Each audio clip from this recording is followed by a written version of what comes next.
बिहार के आदमी के चोरियो नहीं के करे आवत। अरे 500 रुपया लेके जकरा के विधायक रउआ बनावत नहीं, वो जब जीत के आएगा तो आपके और आपके बच्चों के हलक में उंगली डाल के 5,000 10,000 घूस लेगा और आप बाप बाप चिल्लाइएगा कि बिहार में बड़ा भ्रष्टाचार बा।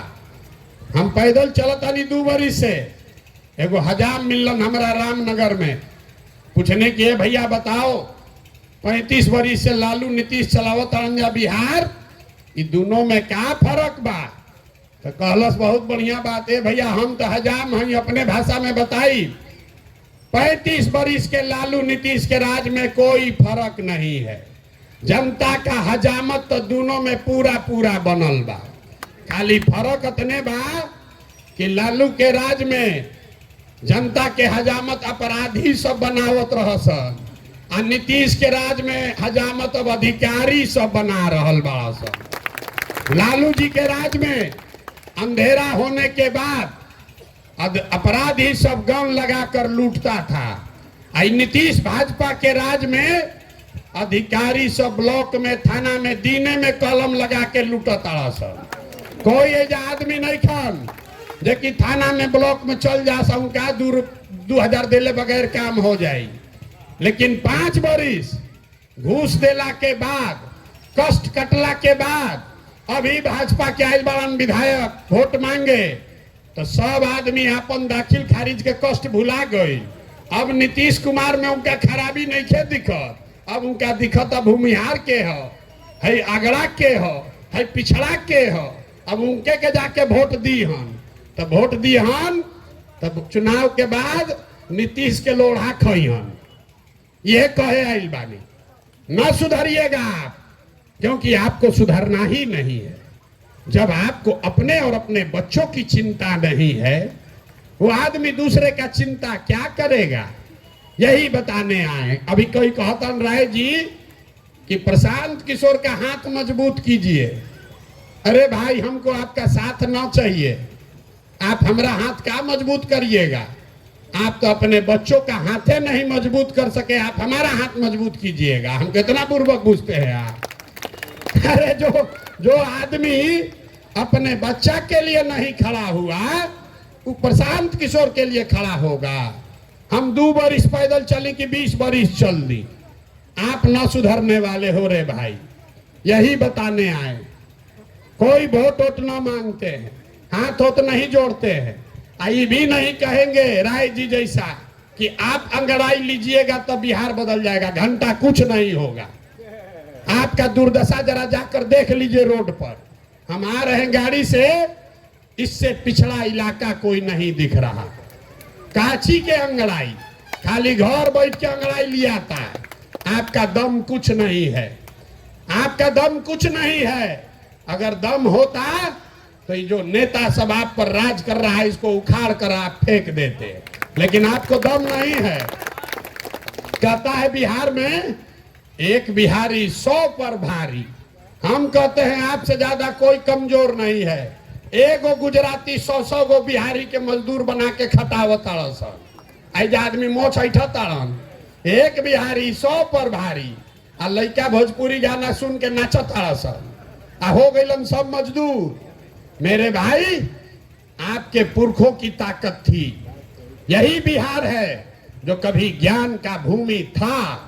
दुनिया भर से लोग यहाँ पढ़ने आते थे, लेकिन आज आपका हमारा जो बिहार है, ये मजबूत लोगों का बिहार नहीं है, ये मजदूरों का बिहार है, अनपढ़ों का बिहार है। हर घर से लड़का बाहर गया है पलायन करके 10,000 रुपया के रोजी रोटी के लिए। तो अगर इसको सुधारना है तो जगिए, आपके पास ये अवसर है। आदमी कहता हन कि 25 में जन सुराज के जितावल जाए। अरे भाई, अभी लक्ष्मी पूजा बाद दिवाली में लक्ष्मी जी के बुलावे खातिर क्या कल जाला? पूजा होला ना लक्ष्मी जी के, सब लोग पूजा करते हैं ना। लेकिन लक्ष्मी जी के पूजा करे से पहले सिखावल गई बा कि 2 दिन पहले घर के बढ़िया से सफाई होई तबे लक्ष्मी जी आई हन। तो अगर 25 में जन सुराज का समृद्धि लाना है तो अभी उपचुनाव में ये जितना ही कूड़ा करकट बारंजा झाड़ू मार कर इनको बाहर कीजिए, तभी आपका भला होगा, न तो भला होने वाला नहीं। होना चाहिए कि नहीं होना चाहिए? एक अभी हथवा उठा के बोले कोई नेता काम नहीं किया है, तो अब बोलिए कि जो नेता काम नहीं किया, जिन नेताओं ने आपके बच्चों को लूटा है, जिन नेताओं ने आपके बच्चों को अनपढ़ मजदूर बनाया है, उसको वोट दीजिएगा कि नहीं दीजिएगा?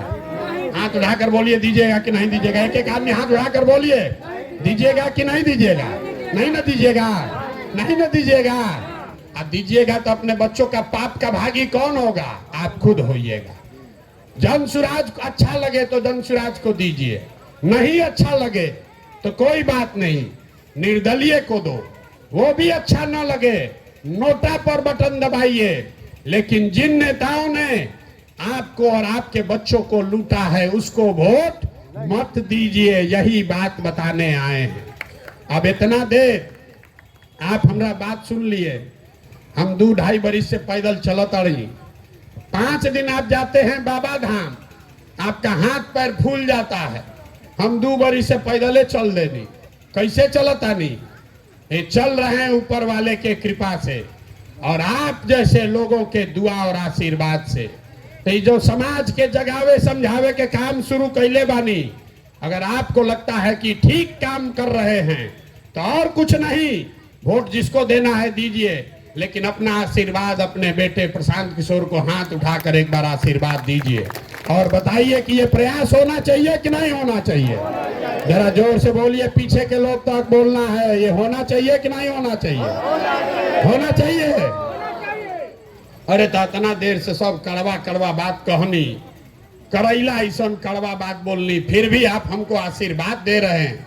तो जाने से पहले 2 मीठा बात सुनकर जाइए।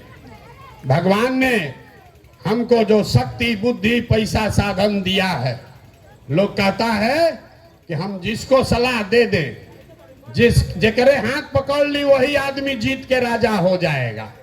तब की हाली संकल्प लेके आइल बानी, जितना शक्ति भगवान देले बाड़ा, अगला 2 बरिस में पूरा बिहार पैदल चल के यहाँ पर ऐसा व्यवस्था बनाएंगे जिसमें लालू का राज नहीं, नीतीश का राज नहीं, मोदी का राज नहीं, प्रशांत किशोर का भी राज नहीं। 2025 में आपका जनता का राज कायम होना चाहिए। होना चाहिए कि नहीं होना चाहिए? जोर से बोलिए, होना चाहिए कि नहीं होना चाहिए? होना चाहिए ना। तो जब ये जनता का राज 2025 में बनेगा तो नाल एक 2-3 संकल्प बा याद कर लीजिए।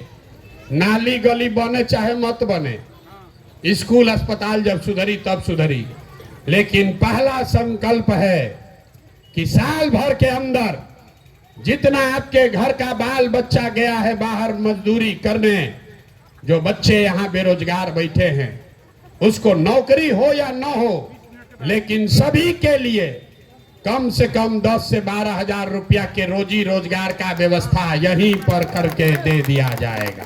होना चाहिए कि नहीं होना चाहिए? होके चाहिए तो जोर से बोलिए, होना चाहिए कि नहीं होना चाहिए? तो आपकी हाली छठ में लड़का है, यह सन छठ में आपका पति आपका भाई आएगा तो उसको बोल दीजिएगा कि अगला बरिस छठ में जब आईबा 2025 के छठ में आईबा तो फिर मजदूरी करे खरे खातिर बिहार से बाहर ना जाए पड़ी। प्रशांत किशोर का वादा आपसे है। और यहाँ जितना लोग 60 बरिस से ज्यादा उम्र के हैं, नीतीश कुमार 400 रुपया का आपको भीख दे रहा है। महंगाई के जमाना में 400 रुपया दे रहा है, अपने बैठा है कोठी में, गरीब आदमी को दे रहा है 400 रुपया। तो इसलिए तय हुआ कि जब ये जनता का राज बनेगा तो 60 बरस से ज्यादा उम्र के हर महिला पुरुष को कम से कम 2000 रुपया महीना पेंशन के व्यवस्था जरूर कर दी जाएगी। होके के चाहे कि ना होके के चाहे? जोर से बोलिए, होके के चाहे कि ना? ना बोलिएगा तो ना हो। जोर से बोलिए, होने के चाहिए कि नहीं चाहिए? 2000 होके के चाहिए ना। तीसरा और अंतिम संकल्प, ये पैसा से गरीबी ना दूर हो। गरीबी दूर तब हो जब लड़कन के पढ़े के व्यवस्था हो। आ गरीब का बच्चा जब पढ़ने जाता है सरकारी स्कूल में तो या खिचड़ी खा के घरे चल आवता लड़का पढ़ते नहीं थे। हमनी के देखी यही जे सरकारी स्कूल में पढ़ल बानी जा, सरकारी स्कूल से पढ़ के यहाँ पहुंचे हैं। नीतीश लालू के सरकार में पढ़ाई का व्यवस्था पूरा बर्बाद कर दिया, गरीब का बच्चा सब मजदूर बन गया।